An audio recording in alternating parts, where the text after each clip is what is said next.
Recorded music from Emergence to Convergence. Edouard Léon Scott de Martinville used a hog's hair bristle as a needle, tied one end to a thin membrane, stretched the membrane over the narrow part of a funnel. When he spoke into the funnel, the membrane vibrated, and the bristle made grooves on a revolving cylinder coated with lampblack. Voila! Recorded sound. He recorded the French song Clair de Lune. The only problem? He could not play it back. Thomas Edison made voice recordings by using a needle to press his voice's sound into tinfoil wrapped around a metal cylinder the size of toilet paper cardboard. In this case, Edison was able to play it back on something he called a phonograph. Edison patented his phonograph in 1878. He envisioned it as an answering machine. In 1886, Chichester Bell, who was the brother of Alexander Graham Bell, and Sumner Tainter patented the graphophone using more durable wax cylinders. Mass medium. In 1887, Emil Berliner, a German engineer who immigrated to the United States, developed the gramophone, which played flat discs made of zinc coated with beeswax.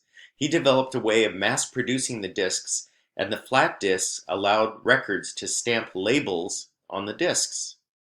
That led to sales to the masses. We still use the term record labels to refer to the companies that produce music.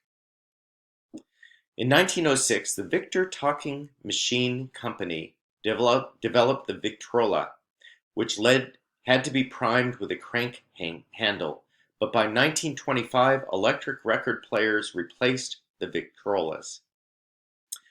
Convergence. Competition between radio and recorded music arose in the 1920s when radio became a mass medium and began broadcasting live music. Recorded music began to decline in the 1920s, and that decline accelerated during the Great Depression of the 1930s. Convergence. In 1948, CBS introduced the 33 1/3 revolutions per minute long-playing album, also known as the LP. Before then, flat discs played at 78 revolutions per minute. In 1949, RCA developed the 45 RPM record. The LP became the standard for albums, while the 45 became standard for singles. Convergence. In the 1950s, with the rise of rock and roll, radio and recorded music joined forces, which saved radio from the dominance of TV, which took all of radio's programming. Convergence continued. Audio technology shifted from analog to digital. Analog, it captures sound waves in the record grooves or in the tape's magnetic particles. Digital translates sound waves into binary on and off pulses and numerical codes.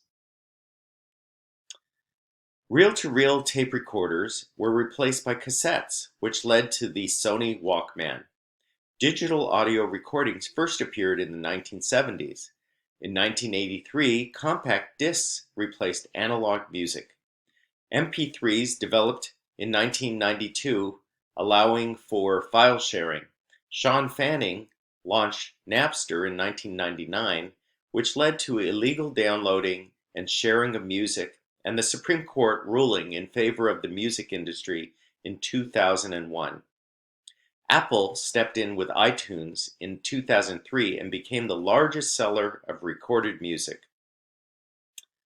Convergence. So streaming came along in the 2000s, leading to a shift from ownership to access.